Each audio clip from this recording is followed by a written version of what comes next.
नमस्कार, मी श्रीधर जोशी. आपण पाहतात व्हिडिओ चॅनल कर्मचारी मित्र. बंधू भगिनींनो, आज शुक्रवार दिनांक 1 डिसेंबर 2023 आणि हा व्हिडिओ कम ऑडिओ आहे 364. मित्रांनो, या ऑडिओद्वारे मी आपल्या प्रश्नांना उत्तर देणार आहे. आजच्या ऑडिओमध्ये सुमारे 13 प्रश्नांना मी उत्तर देणार आहे. काही प्रश्नांची उत्तरं मी ईमेलद्वारे संबंधितांना पाठवलेली आहे. प्रश्नांची उत्तरं देण्यास सुरुवात करण्यापूर्वी 1-2 गोष्टीचा खुलासा. अजून देखील अनेक कर्मचारी मित्र या व्हिडिओ चॅनलवरील व्हिडिओ पाहणारे किंवा ऑडिओ ऐकणारे अनेक लोक अजूनही माझा संपर्क क्रमांक किंवा फोन क्रमांक विचारतात. मी पूर्वीच्या ऑडिओमध्ये किंवा व्हिडिओमध्ये सांगितलेलं आहे की मी आता दर सोमवारी यशोदामध्ये उपलब्ध असतो आणि तेथील माझा दूरध्वनी क्रमांक आहे 02025608249. पुन्हा सांगतो 02025608249 किंवा 02025608198. पुन्हा एका 02025608198. दुसरा मी सांगतो की मी आता पाहिलं असेल की काही दिवसापासून मी काही महत्त्वाच्या ज्या बाबी असतात अशा महत्त्वाच्या बाबींसंबंधी 1 मिनिटाचा व्हिडिओ, ज्याला यूट्यूबच्या परिभाषेत शॉर्ट असं म्हणतात, ते करण्यास सुरुवात केलेली आहे. ते शॉर्टसुद्धा अत्यंत महत्त्वाचे असतात. 1 मिनिटाच्या अवधीमध्ये एखादी महत्त्वाची जी माहिती दिली जाते, जी माहिती कर्मचाऱ्यांना लक्षात ठेवणं देखील सुलभ जातं. तर सर्वांनी त्या शॉर्टला पाहावेत आणि योग्य तो त्याला प्रतिसाद द्यावा. चला प्रश्नांची उत्तर देण्यास सुरुवात करतो. पहिला प्रश्न आहे की कर्मचारी निलंबन झाल्यानंतर त्याचं मुख्यालय बदललं जातं. तर साहजिकच मुख्यालय बदललं की त्याच्या कुटुंबियांना त्याचं किंवा त्याचं स्वतःचं सामान हवं लागतं. अशावेळी त्याला प्रवास भत्ता देय राहील का? तर अशावेळी त्याला प्रवास भत्ता देणं आवश्यक आहे. अर्थात यासंबंधीची कुठेही असा शासकीय निर्णय किंवा खुलासा वित्त विभागातर्फे केल्याचे माझ्या दृष्टीपथीस आलेले नाही. म्हणून मी या संदर्भात शासनाच्या वित्त विभागाकडे पत्र पाठवणार आहे आणि ज्या संदर्भात यासंबंधी काहीतरी खुलासेवजा परिपत्रक काढावं अशी सूचना करणार आहे. चला प्रश्न क्रमांक 2. निलंबित कर्मचाऱ्यास विभागीय परीक्षा देता येते का? तर मी आपल्याला सांगतो की निश्चितच निलंबित कर्मचारी जो असतो तो काय शासकीय सेवेतच असतो, फक्त त्याला कामापासून दूर ठेवलं जातं आणि त्यामुळे त्याला विभागीय परीक्षा देता येते. आता या संदर्भाच्या बाबतीमध्ये केंद्र शासनाच्या विशेष स्पेसिफिक सूचना आहेत की निलंबित कर्मचारी असेल तरी त्याला विभागीय परीक्षेला बसता येईल. शासनाच्या कुठेही अशा सूचना माझ्या दृष्टीपथीस आल्या नाही. मी या बाबतीमध्ये देखील शासनास संपर्क करणार आहे.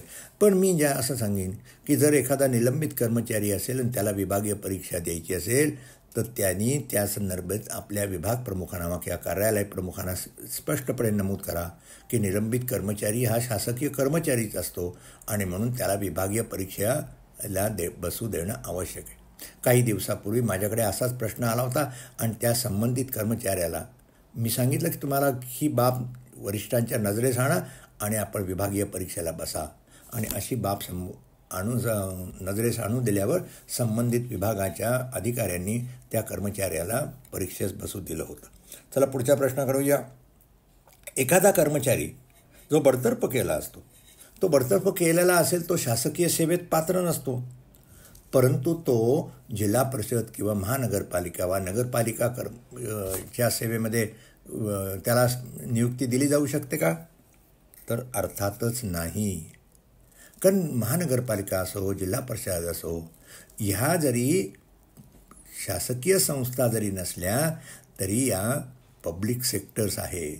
म्हणजे जिल्हा परिषदेला, महानगरपालिकेला, नगरपालिकेला शासनातर्फेच वित्त पुरवठा वगैरे केला जातो आणि सर्वसाधारणपणे या संस्थांमध्ये देखील शासनाचे नियम देखील पाळले जातात. आणि जो एखादा कर्मचारी शासकीय सेवेत त्याच्या गैरवर्तनामुळे बडतर्फ झाला असेल, अशा कर्मचाऱ्याला जिल्हा परिषद, महानगरपालिका, नगरपालिका या सेवेमध्ये नियुक्ती दिली जाणार नाही. चला पुढच्या प्रश्न क्रमांक 4. या प्रश्न करण्याचं म्हणणं आहे की सेवा नियमित करणे आणि समायोजन करणे यात फरक काय? त्यांनी या संदर्भात यांनी प्रश्न विचारला आहे. त्यांनी हे शिपाई म्हणून कंत्राटी कामावर होते आणि मग त्यांची सेवा समाप्ती झाली आणि सेवा समाप्त करण्यात आली आणि मग त्याच्यावर त्यांनी उच्च न्यायालयात दाद मागितली आणि उच्च न्यायालयांच्या आदेशाप्रमाणे हे त्यांना आता पहिल्यांदा त्यांचं समायोजन करण्यात आलं आणि आता त्यांना ती एक सेवा नियमित करण्याचा सुद्धा देखील आदेश काढण्यात आलेला आहे. त्यांनी पाठवलेले आदेश मी सर्व पाहिले. पण या 2 गोष्टींमध्ये त्यांनी जो फरक विचारला आहे त्यामध्ये हे एका विद्यापीठामध्ये काम करतात आणि मग या फरक म्हणजे काय? नियमित सेवा म्हणजे काय की एखाद्या कर्मचाऱ्याला सेवा प्रवेशाच्या नियमाप्रमाणे त्याची नियुक्ती झाल्यानंतर त्याला शासकीय सेवेत घेतलं जातं आणि मग त्याला शासकीय सेवेत घेतल्यानंतर मग साहजिकच त्याला जे वेतन श्रेणी असेल किंवा इतर शासकीय कर्मचाऱ्यास लाभ असतात ते लाभ मिळतात, त्याचा GPF काढला जातो वगैरे वगैरे. आता समायोजन म्हणजे काय?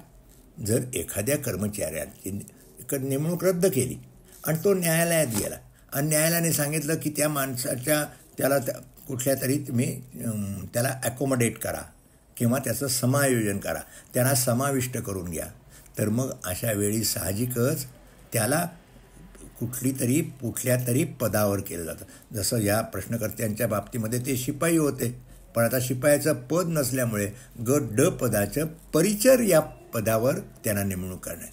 परिचर या पदावर नियुक्ती करण्यासाठी निळ्या प्रकारची त्यांचे क्वालिफिकेशन्स आहेत आणि मग त्याप्रमाणे त्यांची रिक्रुटमेंट व्हायला पाहिजे भरती नियमाप्रमाणे.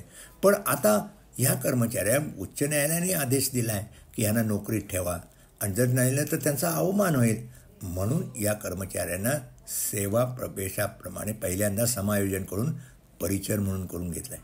आता त्यांचा शेवटचा आदेश देखील काढण्यात आलेला आहे आणि त्या आदेशाप्रमाणे त्यांची पुनर्स्थापना करून त्यांना जुन्या 2012पासून त्यांनी ती सेवा नियमित केली आहे अशा प्रकारचा आदेश काढला आहे. अर्थात हा देखील सेवा आदेश जो आहे तो शासनाच्या आदेशात अधीन राहून काढलेला आहे आणि अर्थात त्यामुळे तो आदेश काढला तर मात्र त्याला नियमित केलं, त्याप्रमाणे त्यांना नियमित वेतनवाढ वगैरे दे. अर्थात यांनी जे आदेश पाठवले ते आदेश पाहिले. यांनी जो आदेश काढलेला आहे तो शेवटचा आदेश तो जो महाराष्ट्र नागरी सेवा पदग्रहण अवधी स्वेतर सेवा वगैरे नियम 72(4) प्रमाणे काढला आहे. पण तो 72(4) प्रमाणे नाही, हा नियम 70 प्रमाणे काढणं आवश्यक आहे. पण काही असो, मला प्रश्नकर्त्याने जे विचारलं त्या सेवा नियमित आणि समायोजन जेव्हा केलं जातं तेव्हा एखाद्या पदावर जे नियम त्या पदावर एखाद्या काहीतरी शासन कर्मचाऱ्याला काढून टाकलं असेल पण न्यायालयाच्या निर्णयाप्रमाणे किंवा काही वेळा तिथे एखादं पद नसेल तर मग सुपरनरी पद म्हणून त्याचे समायोजन केलं जातं. पण ही काही नियमित सेवा नाही. मला खात्री आहे की मी जे काही सविस्तर विवरण केलं त्यावरून सेवा नियमित आणि समायोजन म्हणजे ॲब्सॉर्प्शन समाविष्ट करून घेणं यातला फरक त्यांच्या लक्षात आला असेल. त्याला पुढच्या प्रश्न क्रमांक 5. हे महाविद्यालयात प्राध्यापक आहेत, त्यांच्यावर 2 वर्षापासून डी सुरू आहे आणि आता यांची रिटायरमेंट 2025मध्ये आहे. आता यांचं म्हणणं की 2025मध्ये रिटायरमेंट आहे तोपर्यंत जर विभागीय चौकशी पूर्ण होऊ शकली नाही किंवा केली गेली नाही तर त्याच्यापासून यांना काय तोटे होतील. तर पहिल्यांदा जर यांच्या विरुद्ध सेवानिवृत्तीच्या म्हणजे सप्टेंबर 2025 रोजी देखील सेवानिवृत्त होताना त्यांच्या विरुद्ध जर विभागीय चौकशी प्रलंबित असेल तर त्यांना नियमित निवृत्ती वेतन मिळणार नाही, त्यांना कम्युटेशन मिळणार नाही, त्यांना फक्त प्रोव्हिजनल पेन्शन म्हणजे तात्पुरतं निवृत्ती वेतन मिळेल. त्यांना नंबर 2 त्यांना सेवा उपदान ज्याला ग्रॅच्युटी म्हणतात ती मिळणार नाही. पण त्यांना GPF जो आहे भविष्य निर्वाह निधी ती रक्कम त्यांच्या निश्चित त्यांना मिळेल, त्याला कुठल्या प्रकारची अडचण येणार नाही. त्याचबरोबर रजाचं एनकॅशमेंट ऑफ लिव्ह आहे 300 दिवसापर्यंत जे असेल त्याचं रजा रोखीकरण असं ते मिळतं. फक्त ह्या प्रश्नकर्त्यांच्याकडून एखादी काही चूक झाली असेल त्याच्यापासून त्यांच्याविरुद्ध जी विभागीय चौकशी आहे त्या चौकशी अंती त्यांच्याकडून काही रक्कम वसूल होण्याची जर शक्यता असेल तर मात्र तेवढी रक्कम जी वसूल होण्यासारखी रक्कम आहे, करावी लागणार आहे, अशी रक्कम सोडून इतर उर्वरित रोखीकरणाची रक्कम त्यांना मिळू शकेल. चला पुढचा प्रश्न करूया. या प्रश्नकर्त्यांचं म्हणणं आहे, प्रश्न क्रमांक 6, कर्मचारी परिचर म्हणून 4 डिसेंबर 2003ला लागला. कालबद्ध पदोन्नती 12 वर्षांनी, कारण सुरुवातीला आपल्याला 12 वर्षांनी पहिली कालबद्ध पदोन्नती ची 4/12/2015ला मिळाली. नंतर कार्यात्मक पदोन्नती त्यांना 15/9/2023ला मिळाली. म्हणजे फंक्शनल जे प्रमोशन म्हणतो, कार्यात्मक म्हणजे पदोन्नती ती मिळाली 15. आता त्यांचं म्हणणं आहे की दुसरा लाभ जो ड्यू आहे, कारण नंतर 7व्या वेतन आयोगाच्या शिफारशीनंतर कर्मचाऱ्याला त्याच्या सेवा काळात 3 पदोन्नत्या मिळायच्या आहेत. पहिल्या 10 वर्षांनी पहिला लाभ, 20 वर्षांनी दुसरा. आता त्यानुसार 20 वर्षांनी म्हणजे या कर्मचाऱ्याला कालबद्ध पदोन्नतीचा दुसरा हप्ता 4/12/2003ला मिळणार आहे. आता या प्रश्नकर्त्यांचं म्हणणं आहे की यांना पदोन्नती आत्ताच मिळाली, कार्यान्वित पदोन्नती 15/9/2023ला, तरी 4/12/2023ला त्यांना दुसरी कालबद्ध पदोन्नती मिळेल का? तर दुसरी कालबद्ध पदोन्नती मिळेल. कारण पहिल्यांदी सप्टेंबर 2023मध्ये त्यांना मिळाली आहे ती काय आहे? कार्यात्मक पदोन्नती. त्याचं जे स्केल आहे ते आधीच त्या कर्मचाऱ्याला मिळालं आहे, पण इथे ज्या पदोन्नतीचं पद आहे ते त्याला दिलं गेलेलं आहे आणि म्हणून ती कार्यात्मक पदोन्नती आहे. पण म्हणून त्यांना पहिला लाभ जो ड्यू होता तो आपण पाहिलं तर 4/12/2013ला आणि दुसरा लाभ आहे तो 4 डिसेंबर 2023ला आहे. त्यामुळे त्याला 4 डिसेंबर 2023ला निश्चित दुसरा लाभ मिळेल. चला प्रश्न क्रमांक 7, सरळ सेवेच्या परीक्षा होत आहेत. एखादी व्यक्ती जिल्हा परिषद काम करणे असेल तर ती नगरपालिकेच्या शाळेत नियुक्त झालेल्याने त्याची जिल्हा परिषद मोजण्यात येते काय?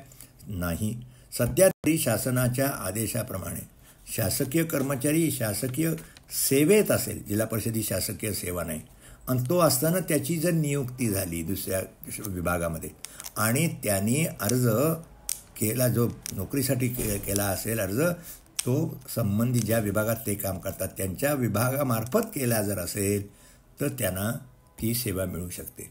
पण जिल्हा परिषद किंवा महानगरपालिकेमध्ये नोकरी मिळाल्यानंतर त्यांची पूर्वी जिल्हा परिषदेतील जी सेवा आहे ती धरण्यात येणार नाही. पण मी असं सुचवेन की जे डायरेक्टली केलं, जे एखाद्या जिल्हा परिषदेमध्ये सेवेत असतात आणि त्यांना जेव्हा ते सरळ सेवा परीक्षासाठी बसतात त्यावेळी त्यांचा जो अर्ज असेल तो अर्ज देखील त्यांनी आपल्या विभागामार्फत पाठवा. आणि कुठलाही विभाग आपल्याला स्पर्धात्मक परीक्षा जी असेल किंवा दुसरीकडे नोकरी पाठवण्यासाठी तो अर्ज निश्चितच फॉरवर्ड करते. आणि असा जो एखाद्या डिपार्टमेंटच्या थ्रू मी जर अर्ज जर केला किंवा जिल्हा परिषदेमध्ये काम असेल जिल्हा परिषदेचा अर्ज केलात तर आपलं इथे जर काम असेल तर त्याचं चांगलं काम आपल्याला जिथे एखाद्या मुलाखतीच्या वेळेस ते काम चांगलं केलं याचा फायदा देखील मुलाखतीच्या वेळेस होऊ शकतो. पण सध्याच्याप्रमाणे तरी जिल्हा परिषदेमधील सेवा तिथे धरण्यासंबंधी आदेश नाहीत. चला प्रश्न क्रमांक 8, या प्रश्नकर्त्यांचं म्हणणं यांनी अपील दाखल केलेलं आहे, मार्गदर्शन करा. आता अपील दाखल केला, नुसता त्याने प्रश्न विचारला आहे, पण अपील दाखल केला आहे कशाविरुद्ध आहे या संबंधीचा काही खुलासा नाही. कोणी आदेश काढला, कोणाकडे अपील केलं नाही. पण मी असं धरून चालतो की यांनी जे अपील केले ते शिक्षेच्या संदर्भात असेल. तर आपण जेव्हा अपील करता तेव्हा अपीलामध्ये अजून लिहिलं नसेल तरी अपीलीय अधिकाऱ्यांना अशी विनंती करा की अपीलाच्या सुनावणीच्या वेळी मला किंवा आपला जर बचाव सहाय्यक आपण नेमला असेल तर त्याला प्रत्यक्ष हजर राहण्याची संधी द्या, जेणेकरून आपलं म्हणणं आपल्याला मांडता येऊ शकेल. आपण अपीलामध्ये जे मांडलेले असतील मुद्दे ते थोडक्यात आपण त्या ठिकाणी अपीलीय अधिकाऱ्यांकडे मांडा. शेवटी आपल्याला जर शिक्षा झाली असेल आणि आपल्याला जर त्याच्यामध्ये असं कारण दिलं असेल आपण अपीलामध्ये की आपल्याला आपली म्हणणं मांडण्याची संधी दिलेली नाही, योग्य कागदपत्र पुरावे दिलेली नाहीत, नैसर्गिक न्यायाचा प्रमाणे आपल्याला संधी दिली नाही आपलं म्हणणं मांडण्याची, असं असेल हे मांडा. आणि त्याबरोबर दिलेली जी शिक्षा जी प्रमाणाबाहेर असेल तर तो मुद्दा देखील अपीलीय अधिकाऱ्यांसमोर मांडा. आपण यासंबंधी काय अपीलात जे केलं आहे त्यासंबंधीची काही अधिक माहिती माझ्या ईमेल ID वर जर पाठवली तर मला अधिक खुलासा करता येईल. आणि माझा ईमेल ID सर्वांनाच माहिती आहे आणि जो स्लाईडवर दाखवलेला असतो कर्मचारीमित्र@gmail.com. चला प्रश्न क्रमांक 9, फौजदारी खटला न्यायालयात कर्मचाऱ्याविरुद्ध याचिका प्रलंबित आहे, तर या व्यक्तीला प्रमोशन देता येईल का आणि आश्वासित प्रगती योजनेचा लाभ देता येईल का? पहिल्यांदाच आश्वासित प्रगती योजनेचा लाभ देण्याच्या आदेशामध्ये स्पष्ट म्हटलं आहे की पदोन्नतीसाठी जी कार्यपद्धती असेल तीच कार्यपद्धती आश्वासित प्रगती योजनेचा लाभ देण्यासाठी करण्यात येते. आता नियमित पदोन्नतीच्या वेळेस काय तरतूद आहे? एखाद्या कर्मचाऱ्याविरुद्ध जेव्हा पदोन्नती समितीची बैठक होते त्यावेळेस जर त्या कर्मचाऱ्याविरुद्ध विभागीय चौकशी किंवा फौजदारी प्रकरण प्रलंबित असेल तर अशा वेळी त्यांच्या गोपनीय अहवालाची छाननी करून त्याचे निष्कर्ष सील्ड कव्हरमध्ये ठेवतात आणि मग विभागीय चौकशी समाप्त झाली किंवा फौजदारी कारवाई संपुष्टात आली की मग ते सील्ड कव्हर फोडून त्यामध्ये जर कर्मचारी पदोन्नतीस पात्र असेल आणि या फौजदारी कार्यामध्ये तो निर्दोष ठरला असेल किंवा विभागीय चौकशीमध्ये निर्दोष ठरला असेल तर त्याला निश्चितच पदोन्नती दिली जाते. आता ह्यामध्ये शासनाने 2 महत्त्वाचे शासन निर्णय काढलेले आहेत. 15 डिसेंबर 2017 आणि 30 ऑगस्ट 2018. आता हे दोन्ही शासन निर्णय मी जे पुस्तक संपादित केलेलं आहे महाराष्ट्र नागरी सेवा शिस्त व अपील नियम 1979 याची 5वी आवृत्तीचं पुस्तक आहे. या पुस्तकासाठी मी कुठलंही मानधन घेत नाही, मी अनेक वेळा सांगितलेलं आहे. पण ह्या पुस्तकामध्ये अनेक महत्त्वाचे शासन निर्णय त्याचप्रमाणे हे देखील शासन निर्णय त्याच्यामध्ये अंतर्भूत आहेत. मी माझी या प्रश्नकर्त्यांना सांगेन हे पुस्तक जर आपण घेतलं नसेल तर आपण हे पुस्तक तातडीने खरेदी करा. हे पुस्तक घेण्यासाठी यशदामध्ये बबन जोगदंड नावाचे प्रकाशन अधिकारी आहे. त्यांचा मी फोन नंबर शेवटच्या स्लाईडमध्ये देणार आहे. त्या स्लाईडमध्ये जर आपण पाहिलं तर त्या ठिकाणी आपल्याला तो पाहता येईल आणि त्यावर त्यांचे संपर्क साधा आणि ते पुस्तक घ्या. हे पुस्तक आपल्याला निश्चितच उपयोगी पडेल आणि आपले जे 2 शासन निर्णय मी जे सांगितले ते देखील तिथे उपलब्ध असतील. आणि हो, या शासन निर्णयामध्ये हे देखील स्पष्ट कळलं आहे की एखादी विभागीय चौकशी सुरू होऊन 6 महिने होऊन गेले किंवा फौजदारी कार्यवाही सुरू होऊन 2 वर्ष सुरू होऊन गेले आणि त्याचा जर निकाल लागला नाही तर अशा कर्मचाऱ्याला त्याला तदर्थ पदोन्नती जनता ॲडहॉक प्रमोशन देण्याच्या सूचना देखील या या परिपत्रकात केलेल्या आहे. त्यामुळे एखाद्या ठिकाणी जर फौजदारी कारवाईला बराच वेळ लागला तर त्या ठिकाणी जर नियुक्ती अधिकाऱ्यांना असं वाटत असेल किंवा बाकीचे सर्व गोष्टी चांगल्या आहेत तर अशांना निश्चितच ॲडहॉक प्रमोशन तदर्थ पदोन्नती देता येते. चला प्रश्न क्रमांक 10. या प्रश्नकर्त्यांचं म्हणणं हे आजारी होते, यांनी प्राधिकृत वैद्यकीय अधिकाऱ्यांचा दाखला दिला तरी त्यांची रजा मंजूर केली नाही. त्या कर्मचाऱ्याला गैरहजर दाखवलं प्रश्नकर्त्यांना आणि त्यांचा पुन्हा एक इन्क्रिमेंट थांबवण्याची शिक्षा दिली व संपूर्ण विनावेतन रजा केली तर काय करा? तर यांना प्रश्नकर्त्यांना मी आपण तातडीने आपल्याला इन्क्रिमेंट वगैरे थांबवलेलं आहे, जी शिक्षा दिली त्याच्या विरुद्ध आपण अपील करा. त्याचबरोबर आपल्याला जर वैद्यकीय दाखला देऊनही जर रजा मंजूर केली नसेल तर त्याच्या विरुद्ध देखील आपण वरिष्ठांकडे दाद मागा. चला प्रश्न क्रमांक 11.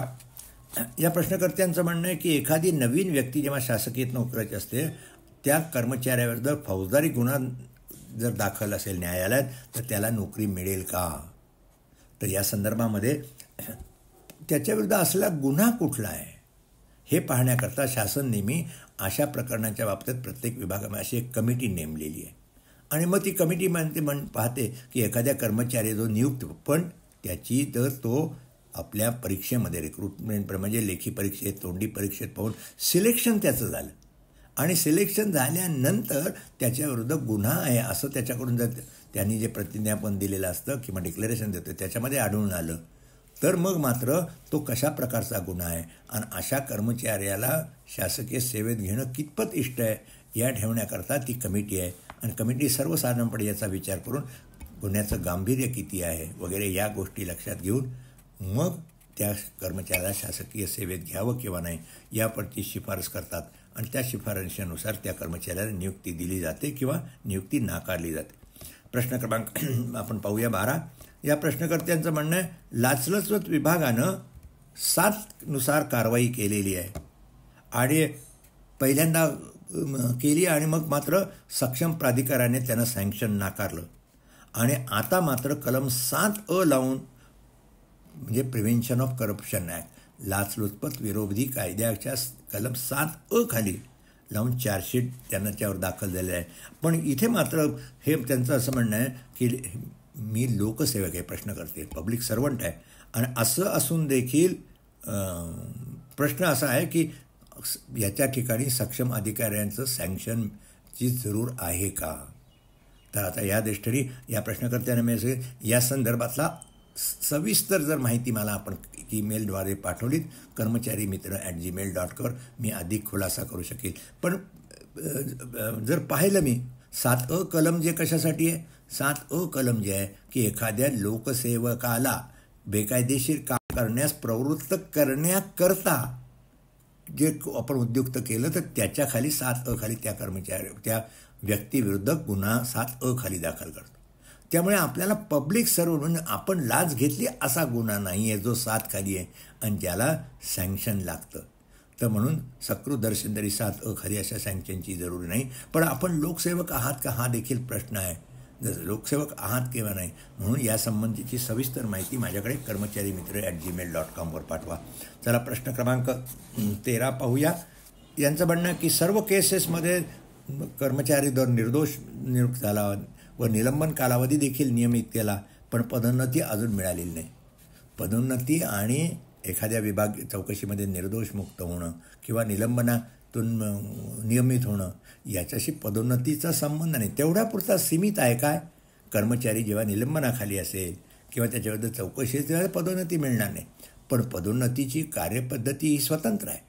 त्या पदोन्नतीमध्ये आपण विभागीय चौकशीत निर्दोष ठरलात तरी आपले गोपनीय अहवाल चांगले आहेत का, त्याची जी ग्रेड ज्याला आपल्याला म्हणतो त्याप्रमाणे तो पात्रतासाठी जे शासनाने निकष ठेवलेत ते निकषापर्यंत आपले गोपनीय अहवाल असतील तरच आपल्याला पदोन्नती मिळेल, अन्यथा नाही. चला आजच्या प्रश्न 14व्या आणि शेवटच्या प्रश्नाकडे या. या प्रश्नकर्त्यांचं म्हणणं आहे की 31 ऑक्टोबर 2021ला हे नियत वयोमाने सेवानिवृत्त झाले. निवृत्तीवेतन मंजूर झाले परंतु जून 2022 पासून निवृत्तीवेतन बंद आहे, मार्गदर्शन करा.